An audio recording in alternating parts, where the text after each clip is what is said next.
Pertama memang ini apel siaga yang dimasukkan sebagai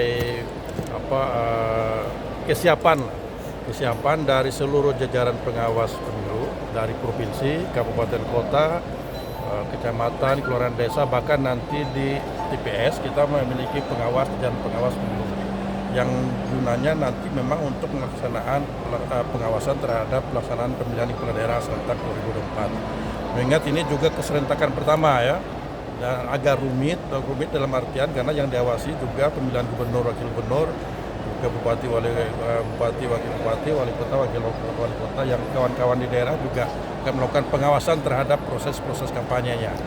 Tadi juga sudah disampaikan, saat ini juga sudah memasuki tahap kampanye.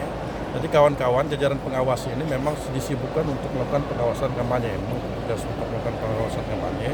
dan prinsip kami di jajaran pengawas itu memang adalah bagaimana melakukan upaya pencegahan terhadap potensi pelanggaran. Itu yang penting. Sehingga jajaran pengawas disiagakan dan disiapkan semua dengan peningkatan kapasitas sumber daya manusia yang ada. Semua dilakukan melalui BIMTEK dan sebagainya, sehingga pemahaman baik terhadap regulasi peraturan perundang-undangan yang ada itu sudah kami anggap sudah cukup, sehingga itu menjadi modal dan bekal bagi kawan-kawan untuk melakukan pengawasan di lapangan. Jumlahnya totalnya 4.000-an lebih lah keseluruhan itu. Satu TPS berapa Pak? Kalau pengawas di satu TPS itu satu orang masih, satu orang setiap pengawas. Jadi TPS itu kan ada pengurangan dari kemarin yang pemilu itu sekitar 11.000 TPS, sekarang kan karena pemilu sekitar 6.000-an, 4.000-an lah. 4.000-an itu kan karena kita menyesuaikan jumlah TPS, pengawas di TPS. Kemudian ada pengawas di kelurahan desa, ada 1.571 kelurahan desa. Itu jumlahnya. Kemudian pengawas kecamatan ada di masing-masing 3 orang di 136 kecamatan. Itu yang melakukan pengawasan. Ya, memang dari sisi jumlah itu sangat terbatas.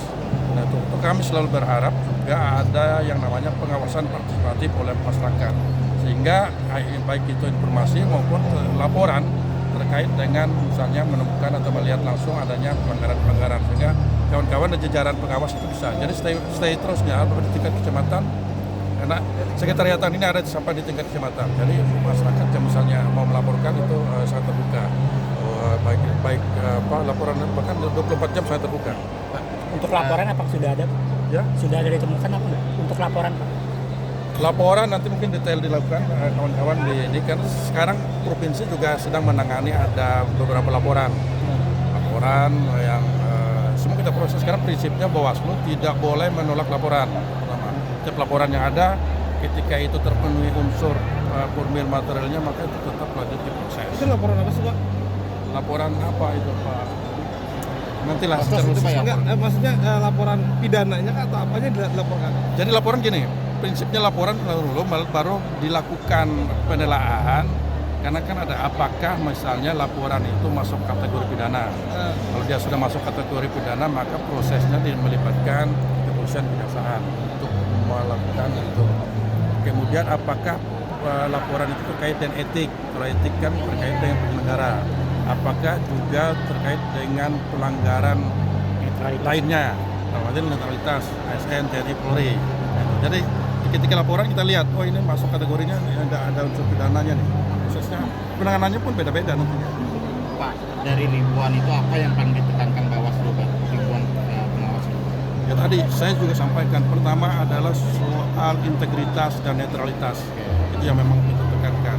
Jadi tadi saya sampaikan juga tidak perlu pandang bulu ketika menemukan dan melihat atau mendapatkan informasi atau laporan terkait dengan pelanggaran, maka kawan-kawan tidak perlu ragu untuk mengambil langkah-langkah yang diperlukan terkait dengan pelaksanaan proses itu.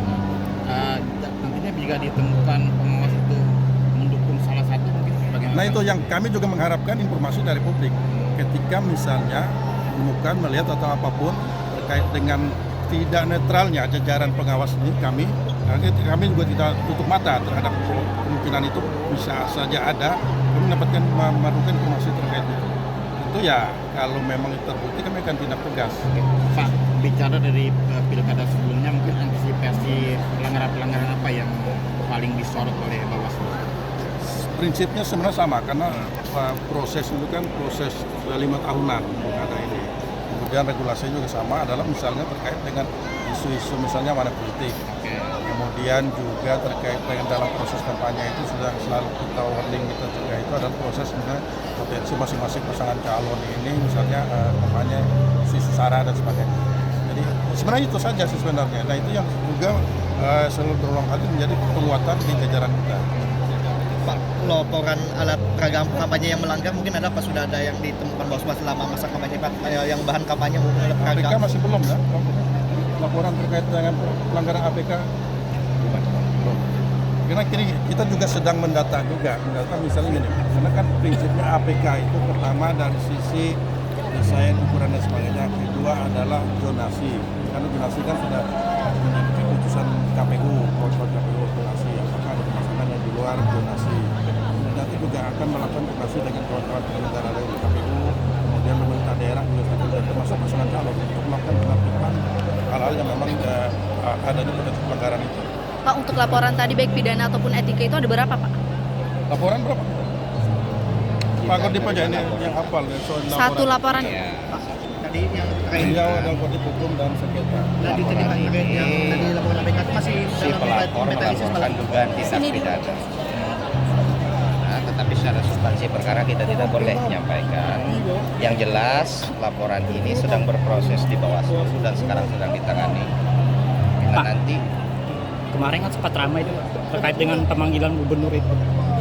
Itu bagaimana? Apakah sudah dilakukan atau bagaimana itu Pak? kita sudah menyampaikan. Tetapi sekali lagi untuk substansi penanganan perkara kita tidak bisa menyampaikan karena sedang ditangani. Iya. Nah, pihak-pihak yang siapa saja yang dipanggil oleh Bawaslu Provinsi Kalimantan Tengah, nah itu menjadi hal yang tidak bisa kita ekspos ke publik karena itu menjadi data internal kita. Nah, memang laporan kita terima ada satu. Ada satu. Masih diproses berarti. Masih diproses sampai saat ini sedang berproses. Tadi malam pun kami sampai jam 3 pagi melakukan klarifikasi. Nah, itu memanggil para pihak dan siapa saja pihak itu kami tidak bisa menyampaikan kepada publik karena ini adalah bagian dari prosedur yang harus kami taati dari penanganan perkara yang dilaporkan. Itu berarti yang dilihat itu pelanggaran pilkadanya apa pidananya sih Pak? Di pelanggaran pilkada itu kan ada pidana. Ada pidana dan etika. Oh, ada pidana Ada juga. pidana, ada administrasi, ada kode etik, ada pelanggaran hukum lainnya. Nah, yang dilaporkan ini adalah dugaan pidana. Dugaan pidana sekali lagi ya, dugaan pidana. Iya. Nah, ini kan perlu pembuktian lebih lanjut dan untuk pembuktian itulah yang proses di Bawaslu sedang berlangsung. Kalau dugaan pidana itu yang seperti apa, Pak? Ya banyak. Misalnya keterlibatan penyelenggara. Itu kan ada sanksi pidananya. Nah, itu misalnya terkait kebijakan yang memang punya implikasi pidana sesuai dengan undang-undang pemilihan. Nah, tapi apapun itu kalau terkait substansi perkara yang dilaporkan kami tidak bisa menyampaikan karena sedang ditangani. Yang jelas ini sedang berproses di Bawaslu Provinsi Kalimantan Tengah. Pak, terkait APK tadi seperti apa? Masih belum penertiban malah. Kalau APK itu kan tidak ada penertiban untuk sementara. Kalau yang ada berseliweran sebelum pencalonan itu APS, alat peraga sosialisasi. Bawaslu tidak punya kewenangan menertibkan APS. APS adalah ranah pemerintah daerah. Karena itu berhubungan dengan estetika, ketertiban umum dan lain sebagainya. Itu ranahnya penegakan peraturan daerah. Nah, yang namanya APK itu adalah bahan alat peraga kampanye harus ada unsurnya. Misalnya ada foto calon, nomor urut, lambang partai politik dan sebagainya, baru kategorinya masuk APK. Kalau yang masih misalnya foto-foto bakal calon dulu itu bukan APK, belum masuk kategori APK. Maka ranah penertiban itu ada di pemerintah daerah. Nah, begitu juga untuk APK nanti penertibannya misalnya menjelang hari tenang, maka itu koordinasi antara KPU, Bawaslu dan pemerintah setempat. Untuk penempatannya diawasi nggak sih Pak? Iya, penempatan diawasi kalau APK. Ya, sekali lagi, kalau APK itu ditetapkan dengan keputusan KPU provinsi dan keputusan KPU kabupaten kota. Di mana saja titik yang dibolehkan.